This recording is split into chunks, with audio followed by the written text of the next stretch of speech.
Good morning from Bordeaux. An update from Bordeaux village. This morning I went to the boulangerie and there I met an Australian visitor. And I must say, in my experience of the city, and this is a tourist city, we have lots and lots of visitors for all kinds of obvious reasons, and not just the wine. The city's gorgeous. But this woman confirmed one of my deepest suspicions, market research conclusions, and that is that Australians make the most of France.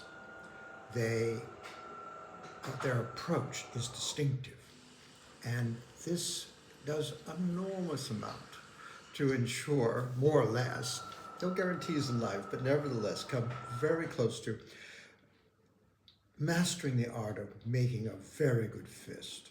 Oh, what is for Australians and New Zealanders a long journey.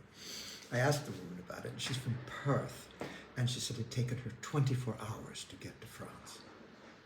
And planes and airports and what have you. I mean, that's iron determination. But because the distances are so great, the Australians, and I think this is true of the New Zealanders as well, make a good fist because they stay longer. So this woman, I met her in my boulangerie. Now my boulangerie, as you know, you followed me at all, I have a Gascon boulangerie, the oldest in the city, one of the oldest in France. They've been making bread on the premises since Louis XV. I think it's 1857.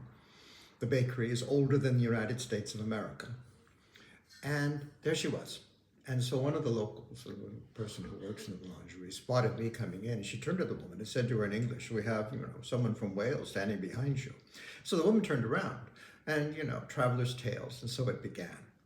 Now, just to give you an idea what I mean by the success that Australians bring to this thing, she was beautifully turned out.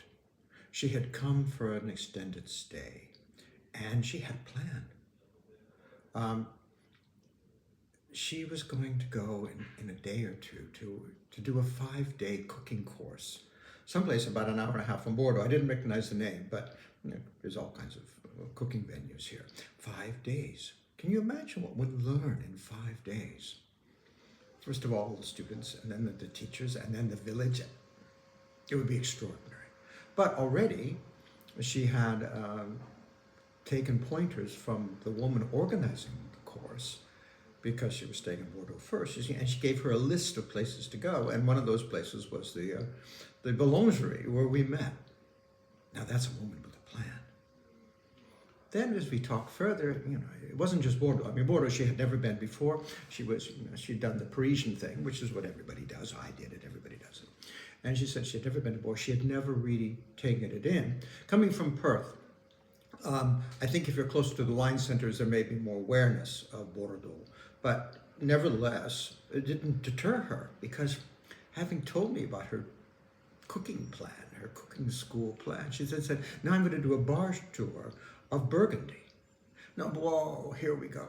Bar tour, that's Burgundy's beautiful, what have you. But in terms of wine culture, Burgundy offers the perfect contrast to Bordeaux in many ways. We think their wine is overpriced and over-advertised and too heavy. And they think our wine is too thin. So this is talking about reds, of course. And the British tradition, the English tradition of wine consumption, very influenced by Burgundy. So if you come from Britain, you have these expectations that wine's going to be a heavy, full-bodied deal. And that's not the Bordeaux approach. So you've got stays in contrast. Now look at what she's done. She's done a cooking course. She's began to taste wine in Bordeaux. She's going to go off to Burgundy and taste a completely contrasting tradition. And in a matter of a couple of weeks, she's made something of this epic voyage. Now, you can see, and when you meet Australians, I'm good at picking them out on the street, because they seem they're not so busy. They're not looking at their watches.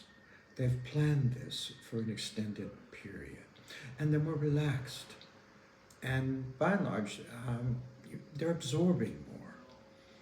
And I'm thinking, yes, this is the way to do it. The rest of us, I understand Americans and the Japanese and the Koreans, busy people with busy lives, and the amount of time you have to spend traveling abroad may be quite limited. But the Australians, out of necessity, if you will, coming so far, they have to make a better fist of it in terms of time. But that's not the point. The point is, having got the time, having got it sorted, having done the 24-hour flight, you're here to, feast on the thing.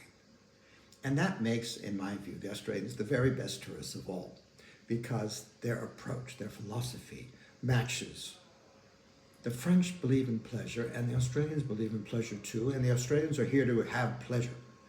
And as a result, their experiences, in the generality of things, there are exceptions, of course, make such a good deal here. So, anyway, to encourage you, come. Bordeaux, if you have an experience of a wine culture, the Bordelais obviously there's a great deal to discuss and do. Food culture, yes, absolutely.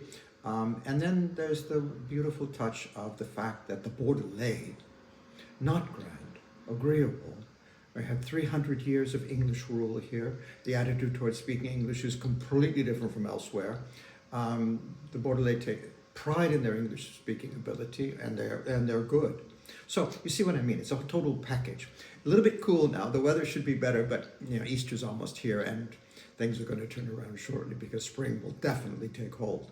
But in the meantime, I just want to salute our Australian visitors in the generalities of things, because you folk know how to do it.